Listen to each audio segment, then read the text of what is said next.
전도 2016 그리스도의 일꾼이 되자. 아멘. 여러분들의 기도와 사랑 속에서 한국에서 20일 동안의 가족 휴가를 잘 보내고 다녀왔습니다. 좀 탔죠? 예. 한국을 모르는 저희 아이들에게 대한국인이라는 그 마음을 좀 심어주고 싶어서 20일이라는 시간 동안 그 한국의 넓게는 제가 임진각부터 경기도, 강원도, 전라도, 경상도 그리고 제주도까지 방문을 하고 한국인의 어리 담긴 곳을 찾아보고 아이들에게 가르쳐주는 그런 시간을 보내고 돌아왔습니다. 한국을 이곳저곳 다니니까 참 좋은 것이 너무 많더라고요. 명소도 다녀보고 맛집이란 곳도 다녀보고 너무나도 편리한 시설도 많고 좋은 것들이 너무 많더라고요. 정말로 뉴저지에서 촌놈이 올라간 것처럼 주차장을 갔는데 주차를 하려고 딱 쓰면 이렇게 바가 이렇게 쳐 있잖아요. 탁 대고 옆을 보니까 이 주차증이 나와야 되는데 주차증이 안 나오고 이 바가 이렇게 올라가더라고요. 그래서 이건 또 무슨 시스템인가 일단은 들어갔어요. 들어갔는데 주차증을 안 주는 거예요. 그럼 그 다음부터 걱정이 생긴 거예요. 나갈 때 그럼 어떻게 이거를 계산을 하고 나가고 어떻게 이거를 해야 되나. 그래서 너무 마음이 덜컹거려서 위에 있는 그 이 주차장을 관리하는 사람을 찾아서 물어보았더니 한국에는 더 이상 요즘은 이렇게 주차장을 빼거나 주차장을 끼는 게 아니라 들어갈 때 자동차 주차 그 번호를 사진으로 찍은 후에 들어온 시간을 기록하고 나갈 때 그 주차증을 다시 찍고 나가는 시간을 기록해서 그 다음에 현금을 넣거나 카드를 계산해서 나가는 그런 주차 시스템으로 바뀌었더라고요. 되게 놀랐어요.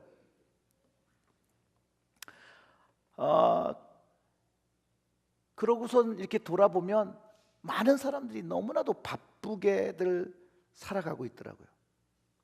그리고 예전에 제가 생각했다고 생각한 그 시골들이 더 이상 시골이 아니더라는 거죠. 제가 시골에 살더라고요. 여러분들이 시골에 사는 거예요. 우리들이 시골 사람들이더라고요. 촌놈이었어요. 진짜 촌놈이었어요. 옷도 촌스럽게 입고 다니고 미국에서 온 거 딱 티가 날 정도로 너무나도 빠른 변화가 있는 거예요. 각 내려가는 곳마다 빌딩들이 올라가고 신도시 계획이 되어지고 아파트가 올라가고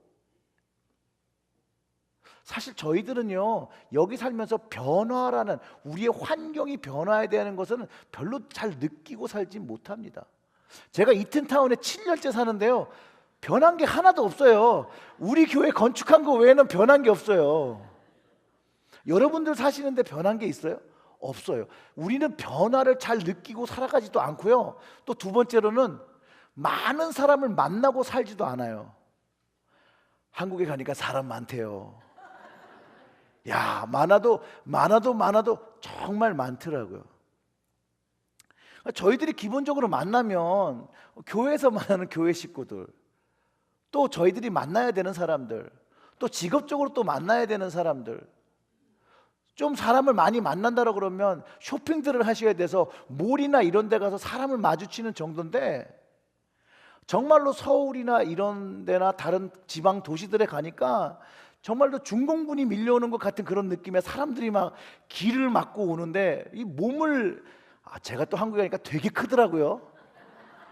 여기 살면은 미국 사람들이 좀 묻혀서 좀 작다라고 느끼는데 거기 가니까 너무 크더라고요. 그런데 이제 그러면서 생각났던 게 그 제가 아시는 목사님이 시카고 시골에서 목회를 하시는 분이 계세요. 거기는 그 시리는 굉장히 큰데 농사를 짓는 곳이라서 사람은 몇 명 안 살아요.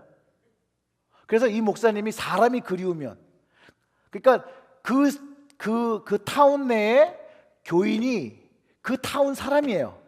그리고 거기서 농사를 지시는 분들이에요. 그래서 이 목사님네 가족이 사람이 그리우실 때, 교인들 외에 사람이 그리우실 때 시카고 도시로 나오거나 뉴욕에 나와서 사람을 구경하고 사람 사는 거 보고 높은 빌딩을 보고 구경하고 참 사람 사는 맛을 느끼고 왔다라고 했는데, 제가 그 목사님이 무슨 말을 하는지 요번에 지전에 그 공부하러 갔을 때는요, 그냥 공항에 갔다가 학교에 들어가서 학교에서 공부하다가 다시 공항에 왔다가 와서 한국을 그렇게 변했다는 걸 별로 느낄 새가 없었어요.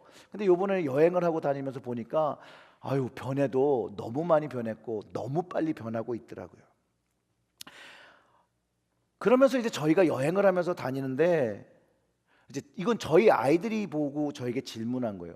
아이들이 보는 눈에는 한국은 어떤 모습일까라고 보니까 아이들이 이런 얘기를 하더라고요. 너무나도 유흥 문화가 발달한 게 아이들에게 먼저 잡히더라고요. 한국에 있는 사람들 너무나도 담배를 많이 피고 너무나도 술들을 많이 마신다는 거예요. 근데요, 뭐 저희들이 저녁에 뭐 다닌 게 아니에요. 저희는 정말로 임진각부터 제주도를 20일 동안 찍고 강행군을 했기 때문에 밤이면 들어가서 자야 하는데, 그 모든 걸 어떻게 봤냐? 낮에 봤다라는 거예요. 낮에. 밤에는 그냥 호텔로나 이렇게 그 돌아오는 때 본 거 외에는 밤의 문화는 뭐 즐길 수도 없고, 뭐 제가 가서 밤 문화를 즐기면 뭐 어떡하겠습니까? 그렇죠? 문제가 있는 거니까 그거는. 예. 근데 얘들이 너무 많은 사람들이, 너무 어린 사람들이 담배 피고 술 먹고, 그리고 이야기하면 욕이 안 빠지고 다 컬싱하면서 얘기하니까 애들이 그게 문화적 충격이었던 것 같더라고요. 그래서 왜 이러냐고 물어보길래, 그래서 제가 뭐 어떻게 대답할 수 있는 게 없잖아요. 그래서 그 사람들 마음이지 뭐, 이렇게 얘기를 하고 말았습니다. 근데 제가 본 한국의 거리는요, 낮에는 굉장히 바쁘고 중후해요. 그 빌딩의 색깔이나 이런 것들이 뭐 화려한 색깔이 아니에요. 거의 회색이죠. 막 알록달록한 색은 없더라고요. 그런데 얘가 낮 시간을 지나고 밤 시간이 딱 되면요, 이렇게 화려한 도시가 없어요. 무슨 그렇게 네온 사인들이 번쩍번쩍거리는지, 오죽하면 밥집도 그렇게 번쩍거리더라고요. 술집도 아니에요. 밥집인데도 막 이 LED가 뭐 맛있는 그리고 반짝반짝 줄이 막 이렇게 지나가고, 물론 교회 사인, 십자가 빨간 네온 사인도 또 반짝반짝하고 있어요. 근데 특별히 이제 유흥업소의 그 화려한 모습들, 근데 그 모습들이요, 너무 많았다라는 거예요. 너무 많았다라는 거예요. 그리고 그게 그런 비즈니스 디스트릭에 있었던 게 아니라 가정 주택가에 있었다라는 거예요. 제가 느낀 것 중에 좀 부담이 되었던 건, 가족, 우리 자녀들이 살아가는 그 중심 안에 있는 문화가 그렇다는 거예요. 여러분, 우리가 사는 지역에는요, 술집 하나가 들어오려면 굉장히 힘들어요. 레지던셜 에리아에는요, 술집이 들어오기가 정말로 어려워요. 비즈니스 디스트릭이 따로 떨어져서 아이들과 또 그 가정 사는 데서 이렇게 멀리, 그 타운들이 굉장히 그거에 대해서 노력을 하거든요. 근데 한국은 그런 것들은 없는 것 같더라고요. 아이들이 그런 것들을 보면서 자라는 그런 환경 속에 있었다라는 것이죠. 제가 가기 전에요, 어저께 돌아오면 바로 예배를 드려야 되니까 설교를 거의 90% 제가 맞춰놓고 갔어요. 그리고 다시 와서 제가 이 본문을 이제 보면서, 하나님께서 이 본문을 왜 선택하게 하시는 이유를 제가 여행을 하면서도 좀 느낄 수 있었고요, 와서 다시 한번 이거를 정리하면서 깨달을 수가 있었습니다. 그게 뭐냐면 이거예요. 19절의 말씀이 오늘 본문의 가장 요절이기도 하고요, 제가 오늘 말씀 나누고 싶은 부분이기도 합니다. 너희 몸은 너희가 하나님께로 받은 바 너희 가운데 계신 성령의 전인 줄 알지 못하느냐. 너희는 너희 자신 것이 아니라 값으로 산 것이 되었으니 그런즉 너희 몸으로 하나님께 뭘 돌리라고요? 영광을 돌리라. 이 말씀이요, 우리가 살아가는 세상에 우리의 육적인 라이프를 즐겁게 하는 것들은 너무나도 빠르게 변화하고 있고, 너무나도 세상이 좋아지고 있고, 너무나도 우리의 그 감성과 이런 것들을 자극하는 것들은 너무 빨리 발전하고 있다는 거예요. 근데 이런 사회 속에서 신앙을 가지고 우리가 살아가야 된다는 것이죠.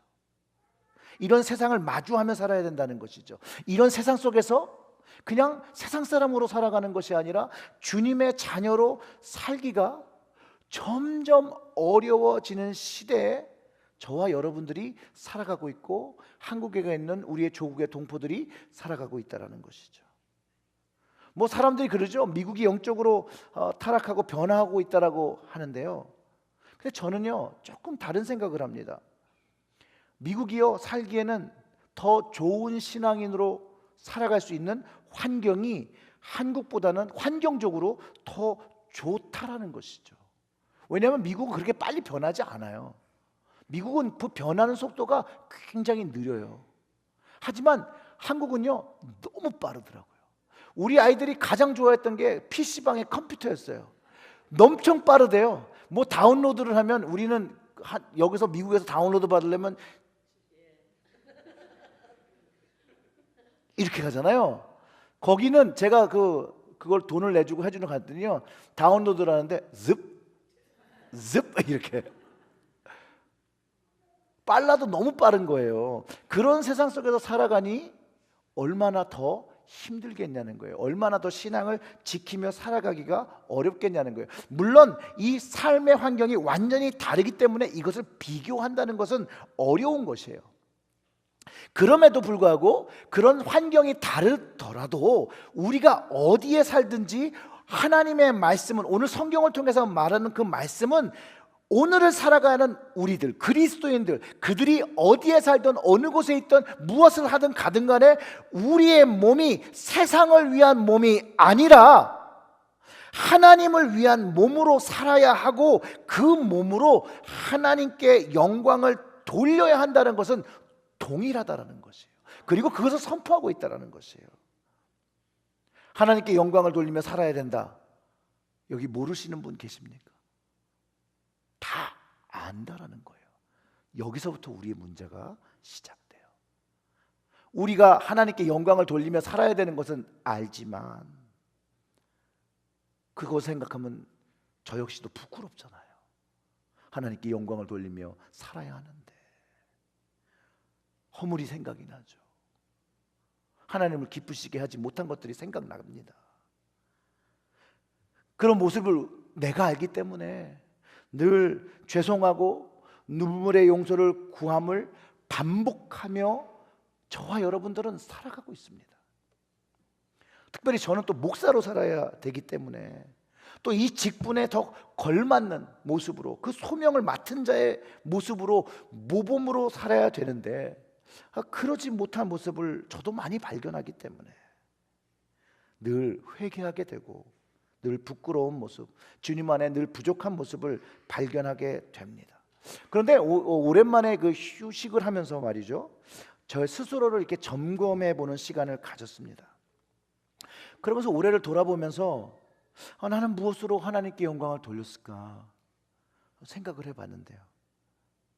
특별히 또 맑은샘 교회라고 이제 저의 후배 목사 교회에 가서 이제 말씀을 전하게 됐습니다. 사실은 제가 휴가로 갔기 때문에 설교나 이런 교회에서 하는 것을 제가 안 한다고 결정을 하고 갔었는데 저희 후배 목사가 저의 허락과는 관련 없이 그냥 형님이 오시니까 설교를 하셔야지라고선 교인들한테 광고를 이미 했다고 하더라고요.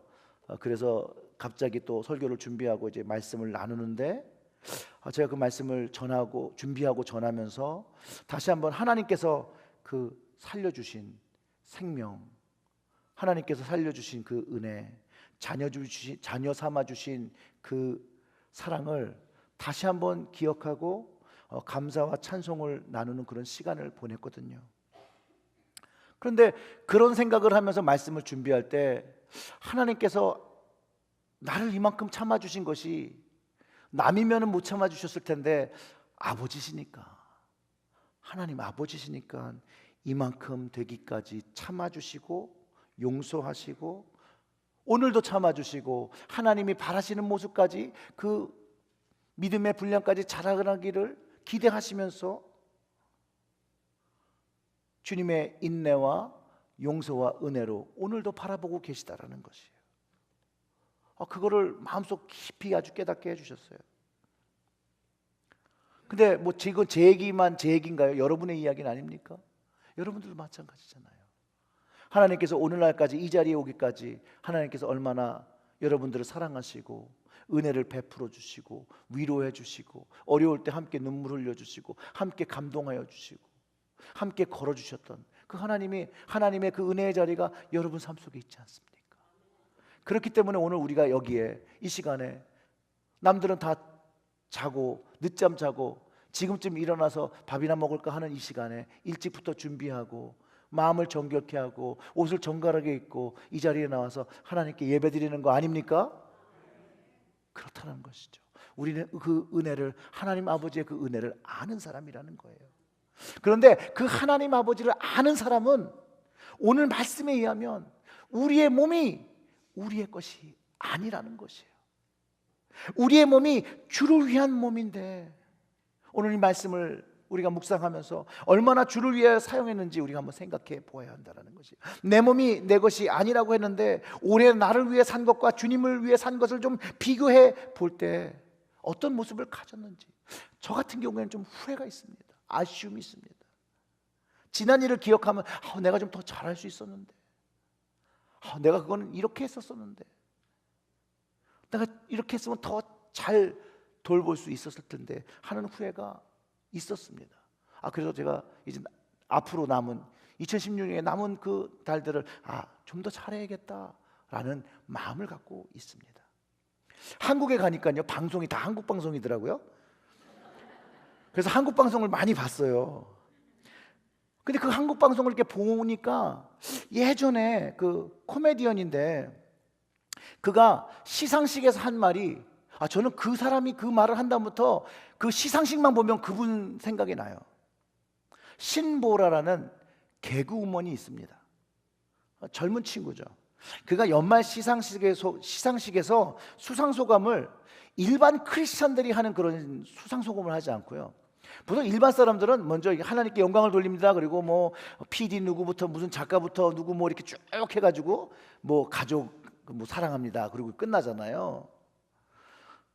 근데 이 신보라 자매가 한 그 수상소감은 제 생각에 너무나도 복음적인 수상이고, 어떻게 이런 말을 할 수 있었을까? 라고 끊임없이 생각해 보게 하는 그런 수상 고백이었어요. 그가 수상소감을 이렇게 했습니다.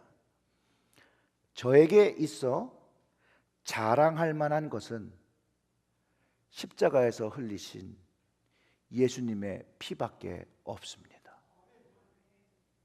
그리고 하나님께 모든 영광을 돌립니다. 그리고 시상소감 끝. 제가 그 말을 이렇게 듣는 순간에요, 제 마음이 막 떨렸어요. 감동되고, 그리고 그 감동으로 눈물을 흘렸습니다. 왜냐하면요, 그분이 그런 말을 하기까지 얼마나 어려운 결정을 했었어야 하는 걸 제가 이해할 수 있어요. 쉽지 않은 고백이에요, 여러분.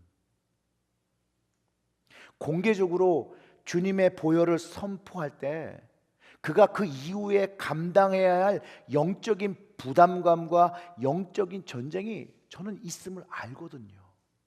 그게 실제로 공격이 되어지고 그의 앞으로의 커리어에 장애가 되어진다는 것을 알지만, 그가 수상할 때 내가 자랑할 것은 이 수상받은 상이 아니라 오늘 본문에 의하면 피값으로 사신 그 그리스도의 보혈밖에는 자랑할 것이 없습니다라고 한 그거,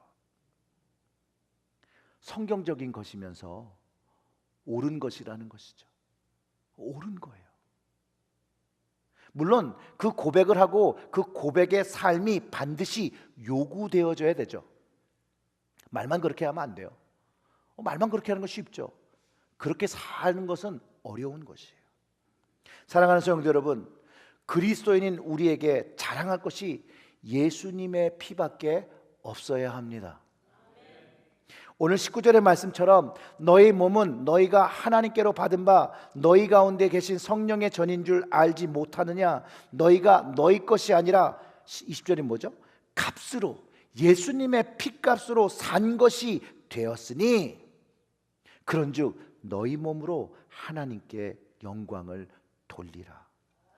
이 말씀을 경험했기 때문에, 이 말씀을 그냥 믿은 게 아니라 이 말씀을 내 피부로 경험했기 때문에, 예수의 피가 나의 죄를 사하고 지불하셨기 때문에, 그 용서함을 알기 때문에, 그 은혜를 알기 때문에, 그 긍휼함을 얻은 것을 알았기 때문에 이제는 나에게 새로운 언약이 내 심령에, 내 가정에 있다는 것을 알고 살아가는 사람이 되었기 때문에, 내 몸을 내 것으로 주장하지 아니하고 이제 누구의 것으로 고백해요? 하나님의 것으로, 주님의 것으로 고백한다라는 것이죠. 사랑하는 성도 여러분, 우리의 삶 속에 우리의 몸이 하나님의 것인 것을 인정하십니까? 우리의 몸이, 나의 몸이 주님의 것인 것을 고백하십니까? 우리가 그것을 인정한다라면 우리의 삶의 이제 목표가 주님이 원하시는 것을 하고 있어야 된다는 거예요. 주님이 원하시는 곳에 있어야 한다는 것이에요. 주님이 원하는 것을 하고 있어야 한다는 것이에요.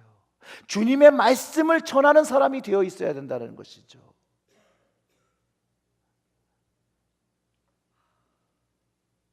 그런데 우리들은 어느 곳에 있습니까? 내가 원하는 곳에 있습니까? 아니면 주님이 원하시는 곳에 있습니까? 바울이요, 이것을 너무나도 명확하게 알고 있고 그 값으로 산 것을 정말 감사로 돌리고 사는 그런 삶을 살았던 사람입니다. 고린도 교우들에게 말하려고 했던 건요, 입술의 고백과 삶의 고백이 다른 그들의 신앙생활이 잘못된 것을 깨닫기 원했어요. 근데 여기서 분명히 우리가 알아야 하는 점은요, 바울이 그들의 죄에 진 것을 정죄하려고 그냥 드러내려고 한 것이 아니라는 점이에요. 그들의 삶이 어떠한 상태인지를 스스로 돌아봐서 이제 하나님이 원하시는 그런 삶, 하나님의 영광을 위해 사는 그런 그리스도인들이 되기를 바라는 안타까운 마음으로 눈물을 흘리며 이 고린도전서를 쓰고 있었다라는 것이죠. 하나님의 용서를 경험한 삶, 거기에는 분명히 변화가 있어야 한다는 것이에요. 그 변화 있는 삶을 하나님도 원하시고 주님도 원하신다는 것이에요. 저는 이거는 너무나도 당연한 기대라고 생각해요. 제 경우를 들어보면 저희 부모님이 제가 잘못을 하고 제가 그 잘못을 깨닫고 용서를 구하고 용서해달라고 구할 때 앞으로는 그런 동일한 잘못을 하기를 바라지 않으시며 좀 더 나은 삶을 살기를 원하시면서 용서해 주시고 또 다른 기회를 얻어 살기를 바라는 마음으로 저를 용서해 주셨던 것처럼 하나님도 우리를 날마다 용서해 주실 때 동일한 마음으로 이제 하나님께 기쁨이 되는 아들과 딸들이 되기를 원하시면서 우리에게 또 다른 은혜와 또 다른 새로운 은혜와 새로운 용서와 새로운 긍휼을 베푸신다라는 것이에요. 바뀌거나 안 거거나 관련 없이 그냥 막 주시는 그런 분이 아니라는 거예요. 변화가 있기를 원하시면서 우리에게 그렇게 바라신다라는 것이죠.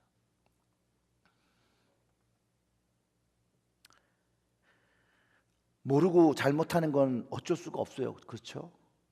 근데 정말로 문제가 되는 것은 죄인 것을 아는데 그 죄를 이기지 못하고 할 때부터라는 거예요. 죄인 줄 안다라는 거예요. 근데 그거를 알매도 불구하고 또 하고 있는 거예요. 저는 그리스도인이 되면서 어디까지가 그리스도인이 할 수 있는 일이고 할 수 없는 일인가에 대한 고민했던 적이 참 많아요. 뭐 술을 마시는 거, 담배를 피는 거, 뭐 여러 가지 그런 문제들. 그 당시에 신앙을 가지고 이것은 해도 되고 이것은 안 되고 뭐 참으로 참 그런 것 때문에 뭐 다른 견해를 가진 친구들과 막 논쟁하면서. 근데 사실은요, 논쟁은 필요가 없어요. 논쟁은 그냥 복음의 삶을 살면 되었던 건데 그때는 그걸 몰랐던 거죠. 말로는 굉장히 뭔가를 많이 했죠. 논쟁은 많이 했어요. 하지만 뭐 그것 때문에 삶이 바뀐 건 아무것도 없다는 거죠. 뭐 그 명분은 너무 좋죠.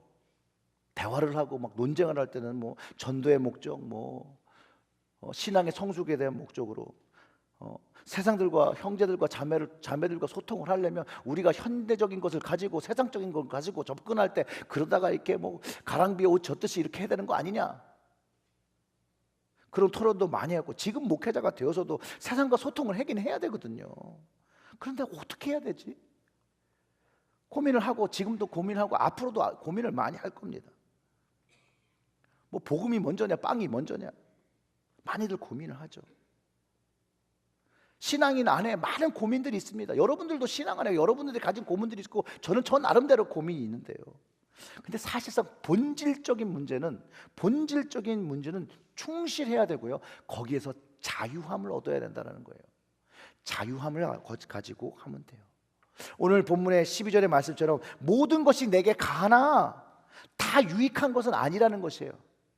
모든 것이 내게 가나 내가 아무에게든지 제재를 받지 아니하리라. 현대어 성경으로 보면요, 우리에게나 그리스도에게 금하신 것 외에 원하는 것은 무엇이든지 할 수 있는 자유가 있습니다. 그러나 그 중에 유익하지 않은 것이 종종 있으므로 비록 허락된 것일지라도 쉽게 빠져나올 수 없도록 우리를 유혹하는 일이라면 거절해야 할 것입니다 라고 이야기하는 것이에요.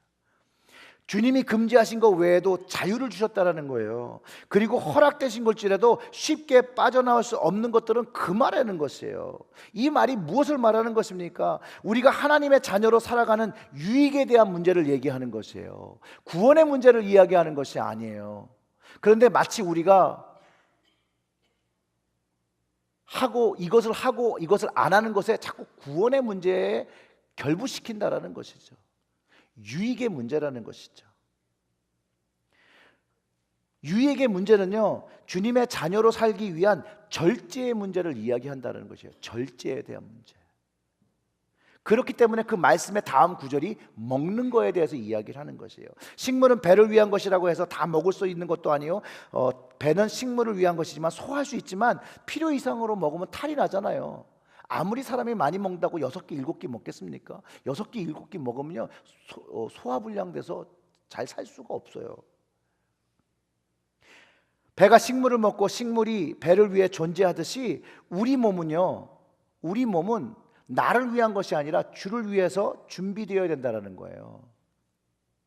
식물이 배를 위한 것이라면 우리 몸은 주를 위한 것이라고 말하면서 다시 한번 우리의 몸이 주를 위해서 쓰여져야 된다는 것을 이야기하고 있고, 주를 위해서 쓰여지기 위해서 어떠한 준비의 모습을 갖고 있느냐도 물어보고 있다는 것이에요. 사랑하는 성도 여러분, 우리의 몸이 주를 위해서 어떻게 쓰여지고 있는지 정말로 주님 앞에서 진실하게 여러분들의 모습, 우리의 각자의 모습을 돌아보는 시간 되시기를 주님의 이름으로 축원합니다. 주님이 주시는 자유함을 경험해야 돼요. 주님이 주시는 그 자유를 경험하시길 바랍니다. 주는 영이시니 그가 계신 곳에 자유함이 있다라고 이야기합니다. 연예인 중에 최강이라는 배우가 있습니다. 근데 그가 경험한 자유, 그가 자유를 선택할 수 있는 마음을 하나님이 주셨다라고 고백하는데요, 그의 이미지가요, 굉장히 순수한 이미지로 다 이렇게 정착이 되어 있는 배우예요. 근데 이 순수한 이미지 이면에는 그가 하나님을 만나기 전에는요, 알코올 중독 수준의 삶을 살았고요, 담배 중독으로, 우울증으로, 밖에서는 너무 밝은 이미지와 무슨 4차원 세계의 이미지를 가지고 살아가는 사람으로 보여지는데요, 그가 그 자기의 일을 마치고 집으로 돌아오면 술병을 잡고 들어와서 술이 없이는 살아갈 수 없는 사람의 삶을 살았다고 고백을 하더라고요. 여러분 찾아볼 수 있으면 최강희 배우에 대한 간증을 한번 유튜브에서 찾아보시길 바랍니다. 아무도 밖에서는 그가 그런 삶을 살았다라고 생각하지 않는데, 그는요, 인생을 살아가는데 살고 싶어하는 마음이 하나도 없었다는 거예요. 빨리 죽고 싶었대요. 살아갈 희망이 없었다라는 거예요. 그래서 그 어머니가요, 이 딸이 이런 것에서 바뀌기 원해서 교회를 많이 옮겼대요. 그 딸이 맞는 교회를 찾아주기 위해서. 그러던 어느 날에 예배를 참석했는데 그분의 그 직접적인 간증에서 그 예배가 무엇이든지 전혀 생각이 안 난대요. 근데 뭐 마지막에 예배가 끝나는데 뭐 이제 합심을 했든지 결단을 했든지 무슨 기도를 막 통성으로 기도하는데 자기 눈에서 눈물이 터져 나오며 자기가 한 번도 해보지 않았던 고백을 했다라는 것이에요. 하나님 살려주세요. 늘 죽고 싶었는데 그날은 마음의 감동이 되어지고 그 마음에서 하나님 살려주세요. 그렇게 고백을 하고요. 이렇게 했대요. 저 의지 박약인 거 아시잖아요. 하나님이 이렇게 만드셔서 술을 끊고자 해도 담배를 끊고자 해도 이 죽고자 하는 마음을 끊고자 해도 끊어지지 않는 거 아시잖아요. 살려주세요. 도와주세요. 그리고 저는 죄인입니다. 이렇게 고백을 했대요. 그가 한 번도 죄인이라고 생각해보지 못했는데 그날 하나님께 구하는 그날은 죄인의 모습으로 나아가 하나님께 구했다라고 했는데 그 기도를 들어주셨다라는 거예요. 스스로가 하나님께 내어놓은 경험을 했고 그때부터 지금까지 새벽 기도의 힘으로 살고 있다라고 고백합니다. 근데 이 사람이요, 놀라운 신비한 방법으로 술과 담배를 끊은 게 아니에요. 하나님을 알고요, 하나님께 이제 기도하기 시작한 거예요. 근데 기도를 우리가 생각하는 그런 방법으로 한 게 아니에요. 어떻게 기도를 했냐면요, 하나님 그냥 제가 어떻게 끊을 수는 없고요, 그냥 먹고 싶으면 먹을게요. 피고 싶으면 그냥 필게요. 그런데 괜히 피거나 괜히 먹게는 안 했으면 좋겠습니다. 그렇게 기도를 했다라는 거예요. 근데 그 순간부터 술을 먹으려고 하고 담배를 피려고 그러고 자기가 뭔가 예전에 어렵게 생각하는 걸 하려고 하면 이게 괜히 피는 거 아닌가? 괜히 마시는 거 아닌가? 라고 생각하면서 조금씩 줄어들기 시작했다라는 것이에요. 그리고 이제 완전히 그게 그의 삶에서 끊어지게 됐다라는 거예요. 그러면서 그가 고백하는 하나님, 그가 만난 하나님은 이런 하나님이라고 고백했는데 그가 뭐라고 고백했느냐? 제가 만난 하나님은 자유입니다 이러더라고요. 자신이 그런 것에 포로된 삶을 살았는데 거기서부터 자유함을 느끼게 해주신 그 하나님은 자유라고 선포합니다. 근데 오늘 본문 속에서도 바울은 이 자유를 말하고 있는 거예요. 특별히 고린도 지역의 음행에 대한 문제를 집어서 이야기하고 있고요. 그 음행의 문제가 세상 밖의 문제로 끝난 것이 아니라 교회 안 깊숙이까지 퍼진 것을 바울이 말하고 있다는 것이에요. 그 음행이 우리의 몸에 사용돼서 안 된다라고 말하는 것이죠. 성적인 생활이 분명히 하나님께서 허락하신 것이지만 무분별하게 무절제하게 사용돼서는 안 된다고, 우리 몸은 주를 위해서 보존되어야 되는 것이라고, 그것으로부터 자유함을 가지고 있다라고, 그 자유함을 선택할 수 있는 것을 하나님은 이미 주셨다라고 이야기하고 있다라는 것이에요. 그러면서 바울이요, 그리스도의 몸된 지체인데 그 몸을 창녀의 지체를 만들면 안 된다라고 말하면서 우리 몸은 죽은 자 가운데서 다시 살리신 것을 귀하게 보존해야 된다는 것이에요. 우리의 몸은요 그냥 된 것이 아니라 하나님의 인간적인 모든 것들이 죽어지고 이제 주님의 것으로 새롭게 산 다시 살아난 것을 갖고 있다는 거예요. 성경은 음행을 피하라고 여러 곳에서 이야기합니다. 너무나도 그 말씀이 많으니까 너무나도 당연한 것이어서 안 할 것 같은데 기독교 역사를 보면요, 이런 음행은요 계속 되어지고요, 이 음행의 일로 인해서 파괴된 가정, 교회, 그 한 사람의 영혼까지 파괴된 사람들이 너무나도 많다라는 것이에요. 제가 한국에 갈 때쯤에 청소년 사역을 담당하는 아주 유명했던 목사가 여학생과의 그 성적 관계를 맺어온 것이 밝혀지면서 문제가 됐는데 한국에 들어갔더니 또 한 사람의 청소년 사역을 담당하는 목사가 또 이런 문제에 노출이 돼서 교계를 아주 떠들썩하게 했던 것을 한국에서 접할 수 있었습니다. 목회자마저도 무너뜨리는 이 음행에 대한 문제, 대형교회 목사들의 외도, 그 바로 근본은 음행에 있었다라는 것이죠. 분명히 알아야 하는 것은요, 육체적인 음행과 영적인 음행이 동시에 일어난다는 것이에요. 오늘 본문에서 이 둘 다 피해야 하는 것이라고 말하고 있다는 것이에요. 분명히 주와 합하는 자는 한 영이라고 했습니다. 이 음행으로 하나님과 주님과 함께 된 이 한 몸의 약속이 깨어진다는 거예요. 그런 것으로 여기서 피하라는 말은요, 원어로는 한순간에 도피나 연기되어짐을 이야기하는 것이 아니라 반복적으로 찾아오는 그 음행의 유혹을 철저하게 그 자리를 떠나는 것이라는 것이에요. 그리고 그 음행으로 가득 찬 고린도 도시 속에서 한순간 거부한 것으로 안심할 수 없고 끊임없이 그들의 삶 속에서 끊어내고 하는 것을 계속해서 피하라고 이야기하는 것이에요. 음행을 통해서 다른 신을 섬기는 행위가 있었기 때문에 영적인 간음이 동시에 일어난 것을 이야기합니다. 육적인 죄만이 아닌 영적인 죄를 지었던 거기 때문에 우리의 몸이 성전, 주님이 통치하시는 곳이라는 것을 사도 바울이 정확히 가르쳐주고 있다는 거예요. 그러니까 그 몸을 함부로 쓰지 말라는 것이죠. 주를 위해서 쓰는 것이라는 것이죠. 그리스도의 구원을 경험한 사람들은 모두 주님과 합한 자입니다. 그리스도의 몸이 되어진 교회라는 것이죠. 교회는 주님이 머리이십니다. 주님과 몸을 합한 사람들은 주님의 생각과 의견을 무시해서는 안 된다는 것이죠. 외려 그 몸이 되었으니 주님의 생각과 의견을 따라 살아야 하는 것이 몸된 자의 근원이겠죠. 근본이 되겠죠. 다른 말로 이거를 표현하면 주님의 신부 그리스도인이죠.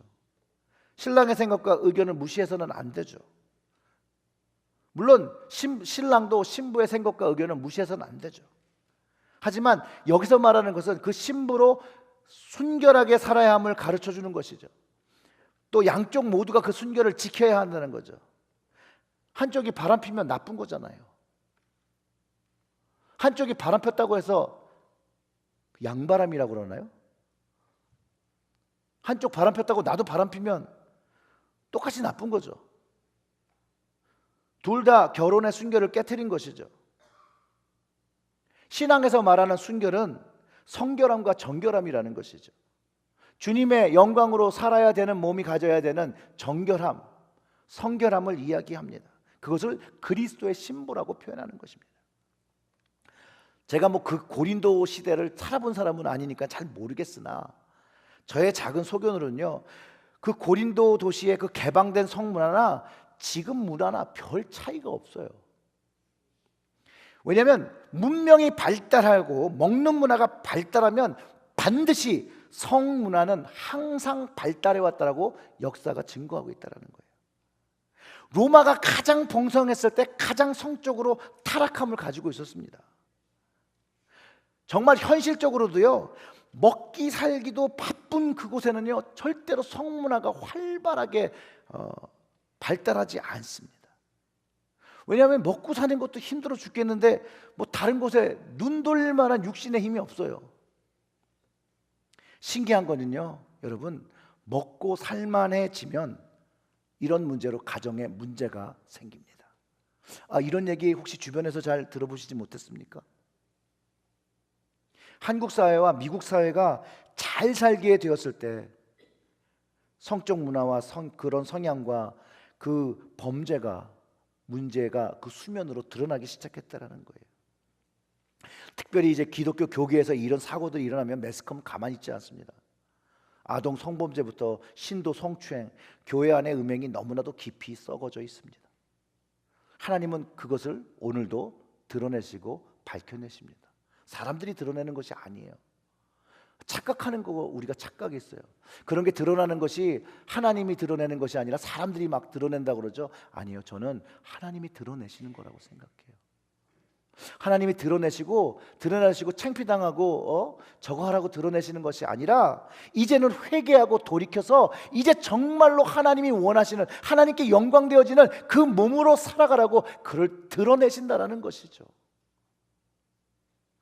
드러날 때 철저한 회개와 철저한 뉘우침과 철저한 반성과 철저한 책임감을 가지고 그것을 대할 때 하나님께 오해를 가졌던, 주님께 오해를 가졌던 영혼들이 다시 교회로 발걸음을 돌려 돌아오게 되는 것입니다. 영적인 간음이죠. 단순히 육적인 죄가 아닙니다. 왜냐하면 우리의 몸이 하나님의 것이고 주님의 것인데 내가 내 마음대로 사용했기 때문에 육체의 죄를 넘어 그 몸의 죄를 넘어서 영적인 간음, 하나님 앞에 죄를 진 거와 동일한 죄가 되는 것입니다.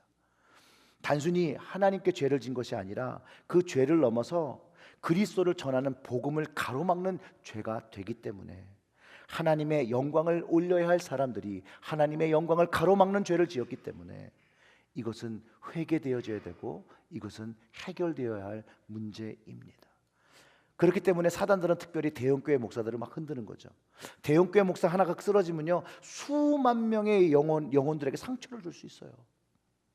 일반 목사가 흔들려도 교회가 막 들썩들썩하고 손가락질을 당하는데요, 대형교회 하나 무너지고 넘어지면요 예수님의 피값으로 산 복음의 훼손이 된다는 거예요. 주님이 만드신 그 복음이 훼손되는 것이 아니라 그 복음을 받아들여야 될 사람들의 마음에 훼손이 되기 때문에 그 복음을 받아들일 수가 없게 된다는 것이죠. 이게 얼마나 하나님의 마음을 아프게 하는 것이라는 것을, 주님이 아파하시는 것이라는 걸 우리가 좀 깨달아야 한다는 것이에요.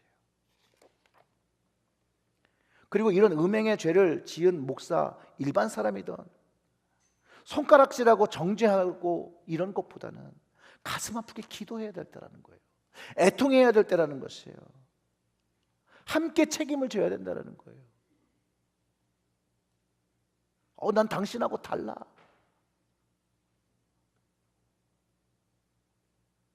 당신은 하나님을 몰랐기 때문에 그런 거예요. 선을 긋죠. 당신과 나는 다르다라고 생각을 해야 되니까. 그런데 하나님이 우리를 부르신 것은, 그의 피값으로 사신 것은 하나님과 한 몸으로 부르신 거 아닙니까? 내 몸 중에 한 부분이 아프면 나도 아파야 되잖아요. 주님은 분명히 우리의 그 교회의 한 지체된 그 몸 중에 하나가 아프면 주님은 아파하시는데 왜 한 몸 된 한 부분은 한 몸이 아파하고 있는데 그 다른 쪽의 한 몸은 아픔을 느끼지 못하는 겁니까? 그것조차도 영적으로 병드는 것이죠. 애통해야 합니다. 그리고 그들을 사랑으로 회개할 수 있도록 이끌어 주어야 합니다. 정죄의 손가락에서 포용의 시간으로, 기다림의 시간으로 하나님이 주신 그 은혜와 긍휼을 생각하며 하나님께로 이끌어 주는 일들을 해야 합니다. 그들이 잘못을 부끄러워할 때 부끄러움을 가려주는 사람들이 되어야 합니다. 그들의 죄로 아파할 때 아픈 자리를 닦아주는 사람들이 되어야 합니다. 그런 것들을 우리가 서로 경험을 하고 체험을 하기 시작하면 우리는 정말 한 몸이 된 것을 느낄 수가 있습니다. 그리고 서로를 믿게 되겠죠. 믿게 됩니다. 저의 짧은 소견은요, 바로 이게 교회에 바라시는, 주님이 원하시는 거 아닌가라고 생각을 합니다. 사랑하는 성도 여러분, 우리의 영과 삶을 파괴하는 음행을 피하는 방법은 한 가지입니다. 우리의 몸이 주님 몸이 되게 해야 합니다. 우리의 몸에 주님이 살게 해야 합니다. 우리의 몸 안에 주님의 그 사시는 흔적이 있어야 합니다. 그러니 우리의 몸 안에 십자가의 흔적을 가지고 있어야 합니다. 그래서 주님이 없는 것처럼 느껴져도 그 흔적을 보며 주님을 기다리며 주님의 말씀을 기억하며 그 자리를 지켜야 합니다. 눈을 감아도 십자가가 떠올라야 합니다. 어디를 가든지 주님이 동행하신 것을 내가 항상 느끼고 가야 합니다. 정말로 두 눈을 시퍼렇게 뜨시고 보시는 주님을 느끼면서 경외하며 두려워하며 살아야 합니다. 그럴 때만이 우리의 마음속에, 우리의 삶 속에 죄가 막 들어오고 그 죄가 우리의 마음에 막 품어질 때 주님 계신 것을 알고 두려워하며 그 죄를 못 들어오게 밀어낼 수 있게 되는 능력, 주님이 주신 자유함을 갖게 됩니다. 여러분들 어릴 적에 친구들을 집에 데리고 오려면 부모님의 허락을 받았잖아요. 그런 것처럼 우리 역시도 우리의 마음에 그 어떤 것을 가지고 들어올 때 주인 대신 하나님의 허락을 받아야 된다는 거예요. 주인 대신 주님의 허락을 받고 내 마음속에 들여 넣어야 된다는 것이에요. 그런데 그것을 허락받지 않고 내 마음대로 하며 된다는 것은 그건 주님을 모욕하는 것이라는 거예요. 삼가해야 되는 일이라는 것이에요. 물론 해도 될 자유는 있습니다. 그러나 먼저 주님과 상의하고 허락받고 절제하고 주님이 하나님 아버지를 섬겼던 것처럼 겸손한 방법으로 우리는 살아야 합니다. 여러분의 몸은 주를 위한 몸입니까? 주님의 피값으로 산 것을 인정하시고 고백하십니까? 아니면 혹시 여러분의 몸의 문패가 여러분의 이름으로 적혀 있습니까? 여러분의 몸의 문패가 예수 그리스도라고 적힌 문패를 세우시기를 주님의 이름으로 축원합니다. 사랑하는 성도 여러분, 여러분의 주인이 예수님 하나님인 것을 기억하시고 늘 그의 몸의 한 부분 되어 하나님께 영광 돌리며 살아가시는 주의 거룩한 하늘 백성 되시기를 주님의 이름으로 축원합니다. 기도하겠습니다.